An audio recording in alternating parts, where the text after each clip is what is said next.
Hi, guys. It's day 9, and we are back to talking about emotions and managing emotional discomfort. This is one of the big skills that we teach here in this course because when you can manage your emotions without eating, you will be free from overeating for the rest of your life, and you will never overeat again, and you will lose all your weight, and you will never gain it back.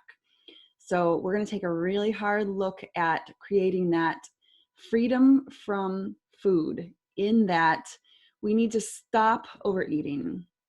We need to feel our feelings in the moment. So I'm going to use an example in my daily life right now. There's a pandemic going on right now, and there's a lot of fear going around. And one of the ways many people deal with this is to either distract themselves with eating, or maybe they're eating because it creates pleasure in their brains.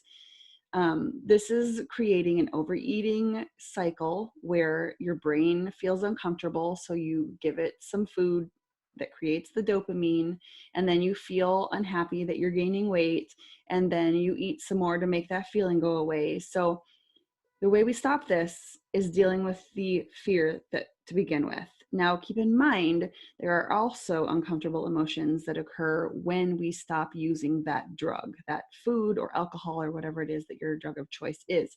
Those are also uncomfortable emotions, and that also has to be dealt with.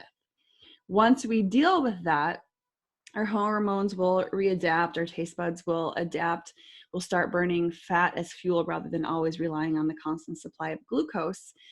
And then we are free.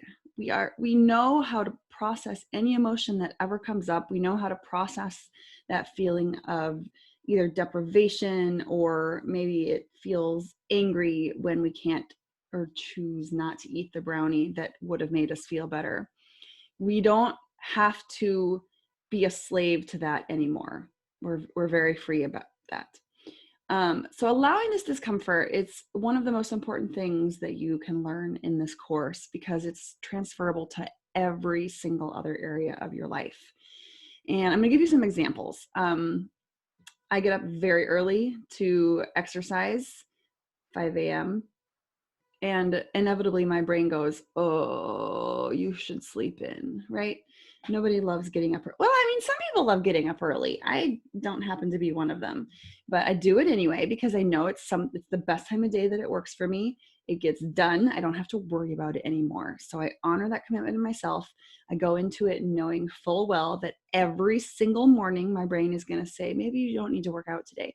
And every single morning I tell my toddler brain, thank you for your input. I'm going to do it. I honor the commitments I make to myself.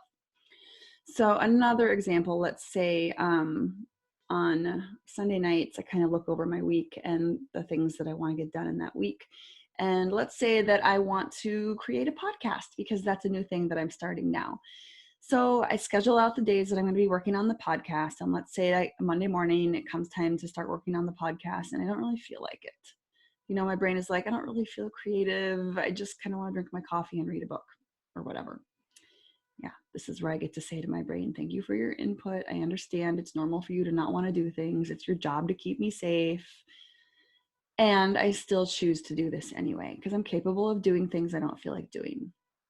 We all are. How about another example? How about, here's another workout example. Not wanting to do the workout I had planned because it's too difficult.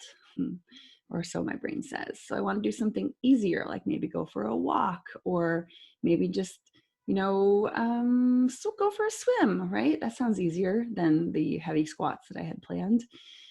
Yep. Thank you, brain, for your input. I understand that you don't want to do this. And here's the cool thing. The more times that you do that, the more your brain, it's kind of like when you tell your kids, yeah, can't have the cookie before dinner. You can have the cookie after dinner. They start to go, yeah, I know. So your brain is going to give you that back as well. I know. You're going to do it anyway because you honor the commitments that you make to yourself. Okay.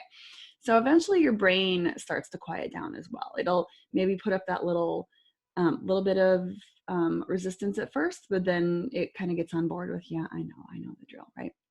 But what I find really interesting is every now and then I'll get thrown a little bit with something new that'll pop up. Like The other night I got really thrown by, I had wanted to create this podcast, but then this thought popped into my head about, I can't even remember what it was anymore, but it was something that created a lot of shame. And it almost made me just want to drop the entire idea. And I hadn't experienced that before. So that was a brand new difficult emotion that I got to process. So I'm not saying that your difficult emotions are gone forever, but you get really good at managing it. You get really good at anticipating what's going to come up, and you get a lot better at anticipating, oh, I'm going to be surprised sometimes. Oh, look, this is one of those times. It's okay.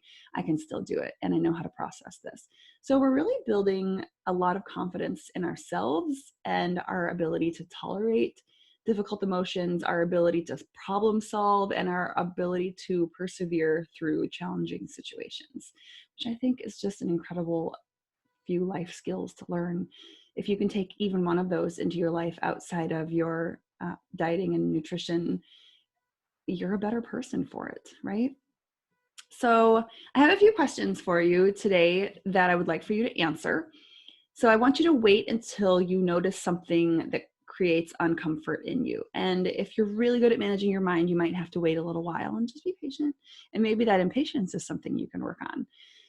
I want you to observe this discomfort, okay? And actually, if you wanted, you could even create this for yourself and expose yourself to something that you know would create discomfort for you.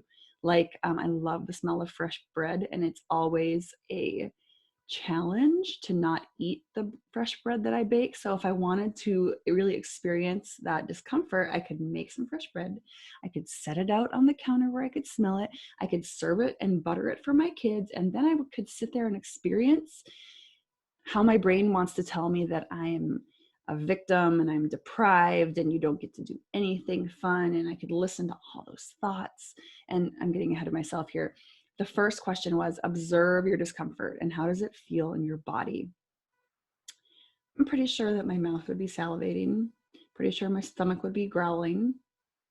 I'm pretty sure that I would be feeling deprived and maybe sort of frustrated maybe, or angry. And I tend to feel those emotions in my chest or as tension in my shoulders. But I want you to define that for yourself. And then I want you to sort of work backwards a little bit. What are the thoughts that you're thinking? And I don't want you to judge or attach to them. I just want you to observe them. I want you to write them down, because it's not the bread. It's your thoughts about whatever that bread is creating for you that are creating that emotion. So I'm probably thinking it's not fair. My brain loves to say it's not fair. My brain loves to tell me that I'm just a poor, sad, helpless victim, and it's not fair, which I know is not true. So write those thoughts down, and then realize that it's that thought that's creating that emotion of deprivation or whatever the feeling is. Okay, this is the fun part. Okay, this goes along with the quote that I have attached to recently, which is that we are infinite beings and we are capable of tolerating discomfort infinitely. Infinitely. You can do anything difficult. You can tolerate anything uncomfortable as long and hard as you need to.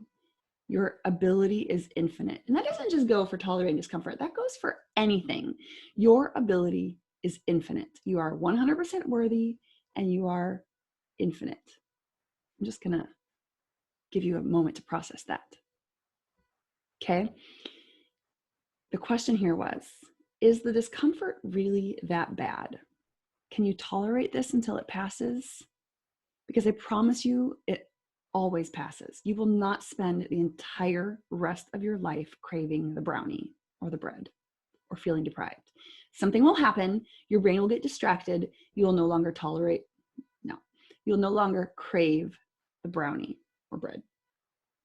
I promise. I promise you will not spend the rest of your life wishing for the brownie. Something will happen. It will pass and you will move on. So these are the questions that I have for you. And before you go, I just want to repeat one more time. You are infinitely capable of tolerating discomfort. We will do this together. We will revisit this topic again This is one of the really, really big important things that we need to learn how to do. It comes up every single day. I am here for you to listen to your brain's victim mentality. I'm here to answer questions. All you have to do is reach out and send me an email. We will be back tomorrow, and we're actually going to talk about our thinking, because as I said earlier, our thinking is what creates those uncomfortable emotions. So if we can learn how to tolerate the uncomfortable emotions and nip it in the bud with understanding that our thinking is creating them, we are on our way to freedom.